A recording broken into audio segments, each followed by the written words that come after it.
Guys, क्या आपके पास भी जनधन का अकाउंट है और उस जनधन अकाउंट को आप अपना जो नॉर्मली सेविंग अकाउंट है उसमें कन्वर्ट करना चाहते हो या फिर अपना जो सेविंग अकाउंट है उसमें कन्वर्ट करना चाहते हो। गाइस, यहाँ पर पहले क्या होता है कि जब हम पहले अकाउंट खुलवाते हैं तो हम सीएससी या फिर कियोस्क के माध्यम से हमारा जो अकाउंट है वो खुलवाते हैं। तो वो नॉर्मली अधिकतर जो कियोस्क सेंटर वाले होते हैं वो जनधन या फिर प्रधानमंत्री वाला जो अकाउंट है उसी में अकाउंट ओपन करते हैं। और हम अब क्या करेंगे कि हमारा जो नॉर्मली जो जनधन वाला अकाउंट है उस अकाउंट को हम नॉर्मली हमारा जो सेविंग अकाउंट है उसमें कन्वर्ट करना चाहते हैं। तो कैसे करेंगे, तो इस वीडियो में मैं आपको कंप्लीटली जानकारी देने वाला हूं कि कैसे आप अपना जो जनधन अकाउंट है उसको सेविंग अकाउंट में कन्वर्ट करोगे। तो वीडियो में लास्ट तक बने रहिए।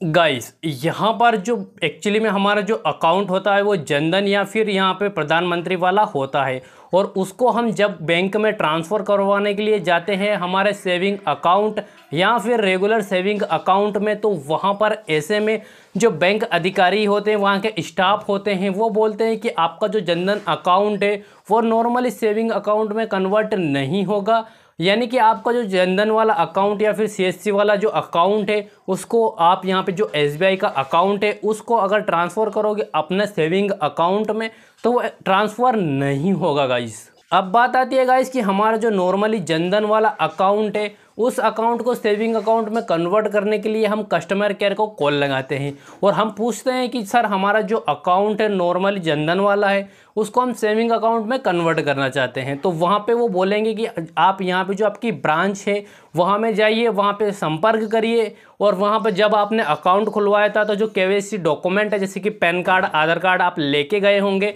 वही डॉक्यूमेंट आपको ब्रांच में लेके जाना है और वहाँ पे बोलना है कि हमारा जो जनधन वाला जो अकाउंट है उसको सेविंग अकाउंट में कन्वर्ट करना है। बट गाइस, यहाँ पर ऐसा नहीं होता है। ब्रांच में जाने के बाद में वो ब्रांच वाले जो स्टाफ होते हैं वो हमें स्पष्ट रूप से मना कर देते हैं कि आपका सेविंग अकाउंट में कन्वर्ट नहीं होगा, आपका इस अकाउंट को क्लोज करवाना होगा। इसका मात्र एक ही यहाँ पे सॉल्यूशन है गाइस कि आप अपना जो जनधन अकाउंट है उसको क्लोज करवा दें और उसकी जगह पर एक नया यहाँ पे अकाउंट ओपन कर ले। अब इसको क्लोज कैसे करवाना होगा ये मैं आपको बताऊंगा और क्या क्या इसमें प्रोसेस लगेगा, क्या क्या डॉक्यूमेंट लगेगा और आप कैसे एक नया अकाउंट खुलवा पाओगे, क्योंकि अकाउंट खुलवाने में भी बहुत कस्टमर को यहाँ पे प्रॉब्लम होती है और फिर पूछते हैं कि सर हमारा अकाउंट नहीं खुला, हमारा अकाउंट बंद नहीं हुआ। तो इस वीडियो में मैं आपको कंप्लीटली जानकारी दूंगा, बस वीडियो में आप लास्ट तक बने रहिए।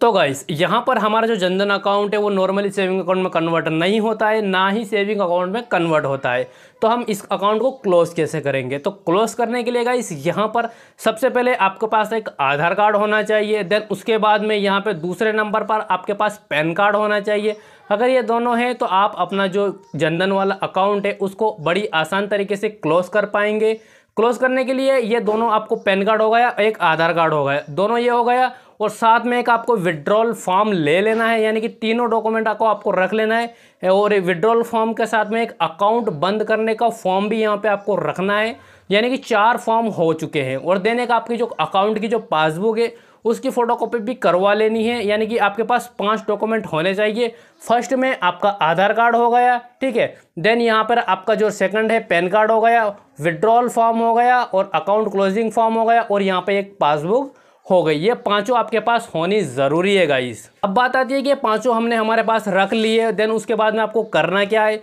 जिस भी ब्रांच में यानी कि आपने जिस भी कियोस्क के माध्यम से आपने अपना जो अकाउंट है वो ओपन किया था, यानी कि आपने जो भी सीएससी सेंटर से आपका जो अकाउंट है वो ओपन किया था जनधन वाला, उस सेंटर पे जाइए, यहाँ पे इस 5 डॉक्यूमेंट को ले जाइए, वहाँ पर वो अपनी जो भी सील साइन है उस पर जो भी 5 डॉक्यूमेंट है उस पर आपको सील लगवा लेनी है। देन उसके बाद ही आपको बैंक में जाना है, वरना बैंक वाले आपको भगा देंगे, ठीक है। तो यहाँ पर ये 5 डॉक्यूमेंट आपको लेके जाना है अपने होम ब्रांच में जहाँ पे आपका जो अकाउंट है वो यहाँ पे बंद होगा और वहीं से आपका जो नया अकाउंट है वो खुलेगा। साथ में गाइस यहाँ पर आपके पास अगर आपका जो एटीएम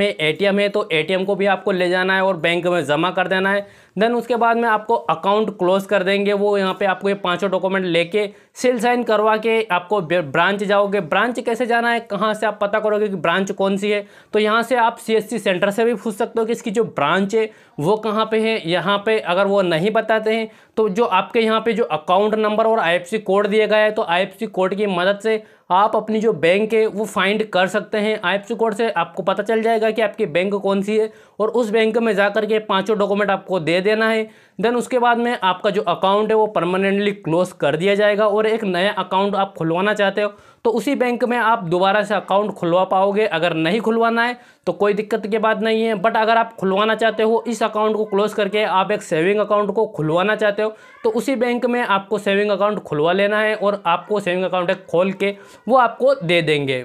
गाइस यहाँ पे सबसे पहले यहाँ पे आपको जो सेविंग अकाउंट ओपन हो जाता है तो वो आपको करना क्या है कि आपको गेल लगी तुरंत के तुरंत वो आपको एटीएम दे देंगे। अगर आप नेट बैंकिंग, चेकबुक और पासबुक ये सब लेना चाहते हो तो वो एंड टू एंड आपको अकाउंट ओपन करके ये सब आपको प्रोवाइड कर देंगे और आप बड़ी आसान तरीके से फिर सेविंग अकाउंट का आप लाभ ले सकते हो। गाइस अगर गाइस ये वीडियो आपको अच्छी लगी है तो वीडियो को लाइक ज़रूर कर देना, चैनल पर नए हैं तो चैनल को सब्सक्राइब कर लेना और बेल आइकन को प्रेस ज़रूर कर लेना।